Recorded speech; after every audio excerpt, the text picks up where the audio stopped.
congratulations on the film. So powerful, and I found it profoundly moving. I was sort of in tears, I think, the whole time watching it, and it's a really, really beautiful film.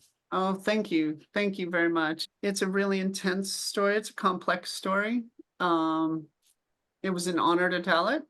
And I usually find that um, if I get kind of I don't know, sometimes I feel like the job of making the film is like getting overwhelmed by all these emotions and then just trying to process them and put them out there for others to just experience what I went through uh, Yeah. going through it. But yeah, I'm so glad that that's coming through. Taking you back to first seeing Paris is Burning, when did you first encounter that film, and what impact did it have on you at the time? I was in film school in San Francisco, and I was in the midst of my own transition. Um, like I sort of had two sets of friends at the time. I was having a hard time coming out, and you know, I think like a lot of trans folks, especially then, having a hard time imagining what does that look like? Is this possible? Can you do this? I don't have any examples of this. How do you find that? This is before the internet, right? Um, you're not just gonna, you're not one Instagram follow away from a good example of how one can be trans in the world. So watching the film left a really deep impact on me, because I saw so many examples of that. Um, and you know, it I, I, I, I don't know. What would it have been like if I had never seen the film? I think I would have come out a lot later. I think would have been more difficult. I think it was, it just got kind of, um, became a really deep part of who I was and gave me the courage to come out and gave me, um, some of the strength to resist, I don't know, some of the hate that comes your way, that happens with trans folks. So yes, like in seeing that film in 1991 impacted me very deeply. So when I don't know, 32 years later or something like that, I should we've been working on the film for a couple of years, and when I first came on the film, um when I heard about the opportunity to kind of circle back on this, I was of course extremely interested in um not only revisiting Venus's story, um and her relationship to the present day extravaganzas, her relationship to her biological family. I was very interested in just seeing what had transpired in between. Um, but also, you know, I, I'm always interested in stories that have a very kind of rich and replete and complicated microcosm, um, but that also tell all these stories about big issues that are going on in our society and our culture today. And this film certainly um, resonates on both of those levels. So being able to tell the story of what happened back then, maybe what really happened back then, maybe not. Um, but then also telling the story of what is happening today and what really hasn't changed, unfortunately, since then, um, was an important story that I was motivated to tell, like in this present day. And we hear Venus herself, of course, through archive footage. And I wonder if you could talk a little bit about your approach to using that, kind of recontextualizing it in a way. And I noticed it said that some of it was like re-edited, and I think some of it's outtakes as well, isn't it? Yeah, yeah.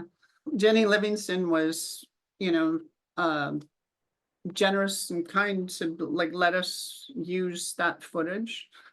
It did involve some recontextualization, and we tried to be very careful about ways in which it's recontextualized. There's actually 5 different categories of whether it's outtakes or excerpts or edited outtakes or edited excerpts, or there's a kind of 5th sort of catch-all that just says "from Paris is burning" if it wasn't edited or excerpted, right? So yeah, I mean, the challenge with that was, I don't know.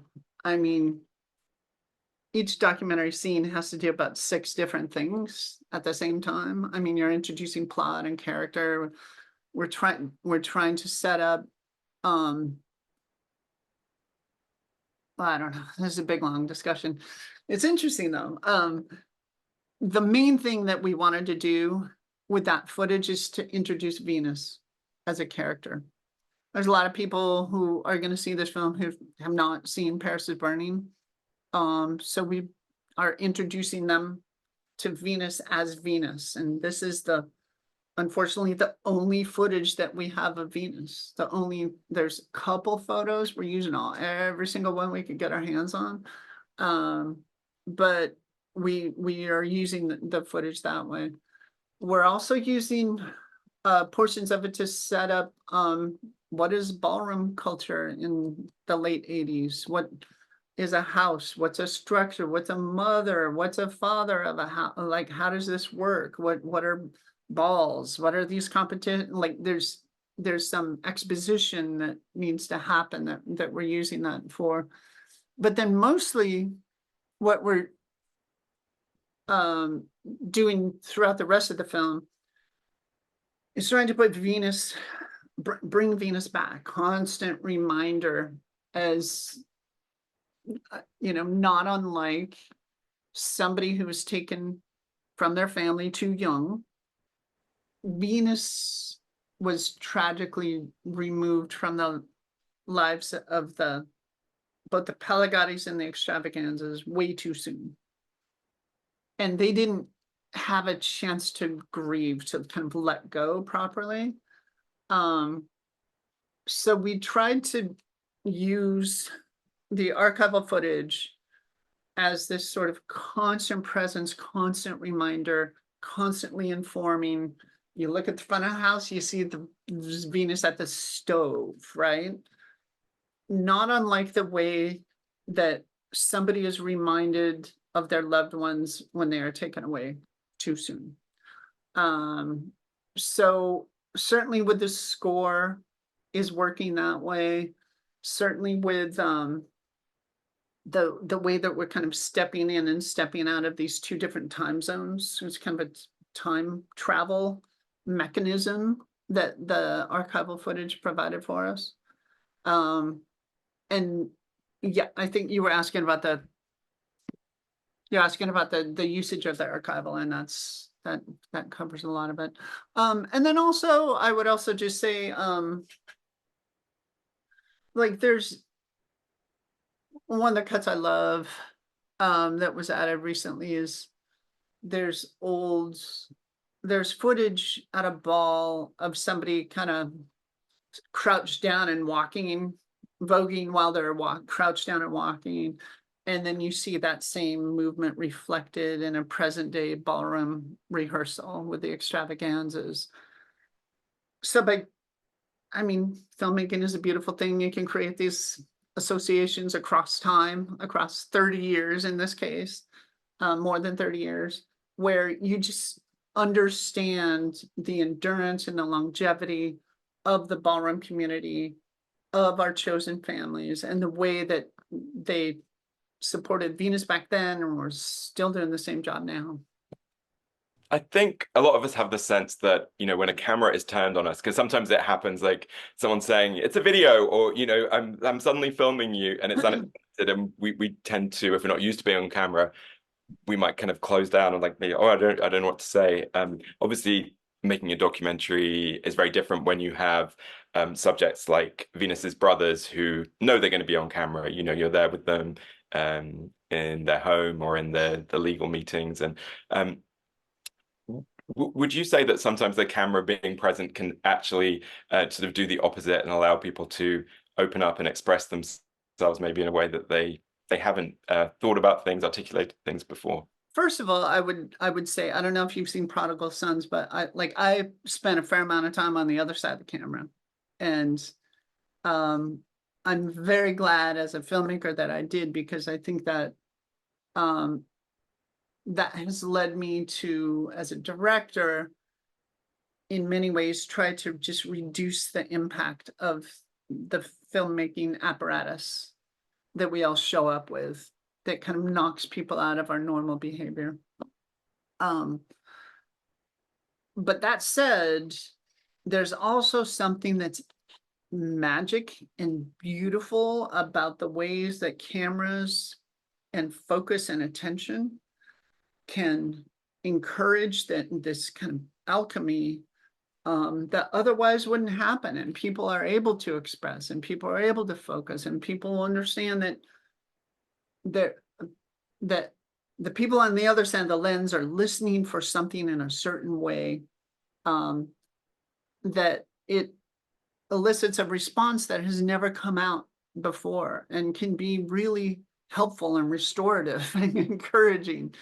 And so, yeah, I end up doing a bit of both, of trying to just like make the cameras go away, but then also try to use this kind of energy in it that comes from that attention, that gives people a chance to say stuff that they've wanted to say for a long time, but just never quite had the opportunity. I mean, just training your attention on someone and showing interest in, like, curiosity,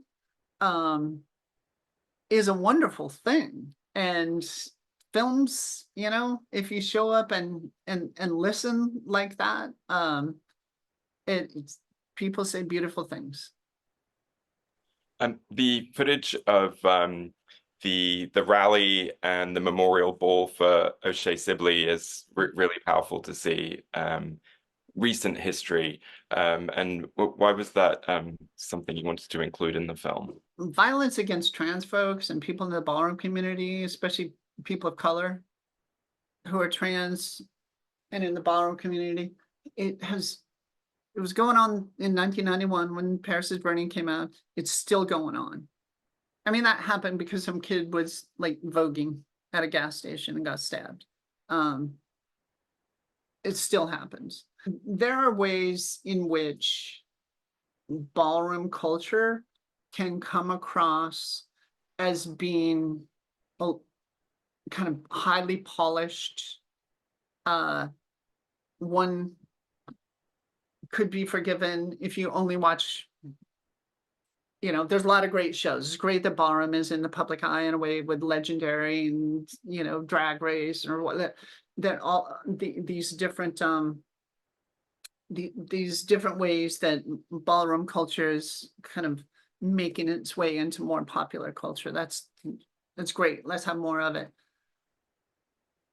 Ballroom can be interpreted as this highly polished, presentational kind of entertainment presentation almost. But that's not where ballroom comes from. It comes from chosen family structures that fill the gap when biological families aren't, doing the job. And it also is rooted in the streets, and it's rooted in kids protecting other kids in the streets. So the other thing that scene is doing that I think is really, really important. And if you think about it, it's the first time in the film where in the present day we witness ballroom, right? Where we witness voguing, where we witness dancing, where we witness kind of fierce self-expression, right? Unapologetic, is in that O'Shea Sibley scene. And it was important to show that ballroom is rooted in the streets, is rooted in political activism like that. And in that situation, it was happening in the exact location where that kid got stabbed, where O'Shea Sibley got stabbed. where there was still blood on the sidewalk. So, yeah, that's for me why that scene is important. Could you talk a bit about bringing the two families together, the biological family and the house family, and capturing that on film? I have to say that when I first heard about the film, um, that I was hoping, like it struck me as a story about these two families. Um, I was hoping that that would happen, that that would come together, that they would join to accomplish the things that they did. But, you know, um, you never quite know how stuff is going to come together. And it was just a really beautiful thing to see it just happen in a really organic way. I mean, that's it, it's going to be really fun to tomorrow and the day after and to let this film roll out, because one of the things that's going to happen is just like all the Pelagatis are going to finally see all the extravaganzas. Hey, how you been? And they're all texting. They're all friends now. They're all like those those connections have been built. Like that's off and running on its own. Like these families have reconciled. And so to be able to kind of witness that reconciliation and to tell the story of that happening over the last 2 years, is I just feel like I'm super honored and super pleased to have been able to witness it and to share it with others. I would also say that I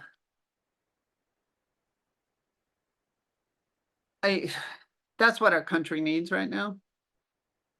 With all of the hate and division, that's what our world needs right now, is an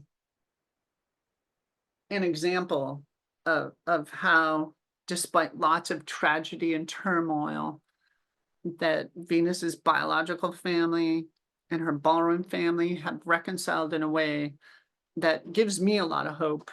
I think it should give a lot of viewers a lot of hope that this is how we're going to overcome such divisiveness, especially at a time where so much of that hate is directed precisely at trans folks. Kimberly Reed, thanks so much, and Thank you. congratulations again on beautiful film. Thank you so much.